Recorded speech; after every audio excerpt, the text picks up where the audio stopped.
โอวาท10ประการในการครองเรือน ในครั้งพุทธกาลมีเศรษฐีผู้หนึ่งชื่อธนัญชัยเศรษฐีเป็นบิดาของนางวิสาขา มหาอุบาสิกาผู้บำรุงพระพุทธศาสนา และบ่น้อยหน้ากว่าทาน อนันทบิณฑิเศรษฐีในการให้ทาน ในยุคครั้งพุทธกาลที่สร้างวัดเชตวัน เมื่อนางวิสาขาแต่งงานกับปุณณวัฒนกุมมาร ลูกของมีคาระเศรษฐี แต่งงานกันสำเร็จแล้วก็ส่งนางวิสาขาไปประจำอยู่เรือนหรือบ้านผัว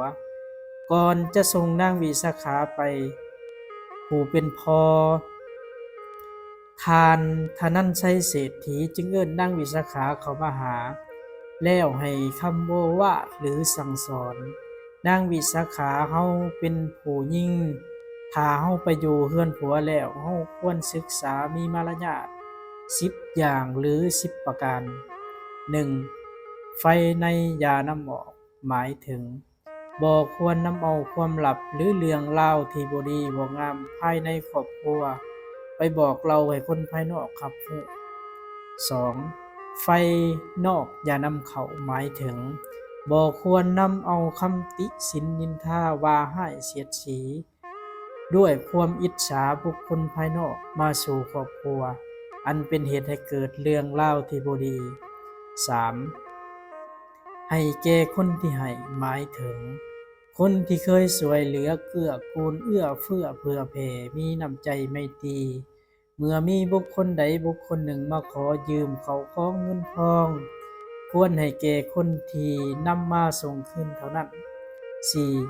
อย่าให้แก่คนที่บ่ให้ หมายถึงคนที่บ่เคยเอื้อเฟื้อเผื่อแผ่และบ่มีน้ำใจกว้างขวาง หรือบุคคลที่ยืมแล้วบ่นำมาคืน 5. ให้แก่คนที่ให้และบ่ให้ หมายถึงการสงเคราะห์ญาติพี่น้องและมิตรสหาย ถึงเขาสินำมาคืนและบ่มาคืนก็ตาม สมควรแก่การเกื้อหนุนอนุเคราะห์ก็ควรให้ 6. นั่งให้เป็นสุข หมายถึงการนั่งในสถานที่สมควรบ่นั่งเกะกะขวางทาง คอยลุกหลีกเมื่อพ่อแม่ผัวหรือผู้ใหญ่ย่างผ่านแล้ว จึงคอยนั่งในเวลาเฮ็ดเวียกงานการต้อนรับ 7. นอนให้เป็นสุข หมายถึงควรนอนนำหลังพ่อแม่ผัวและผัวในเวลาเข้าห้องก่อนนอน พร้อมทั้งจัดแจงข้าวของเครื่องใช้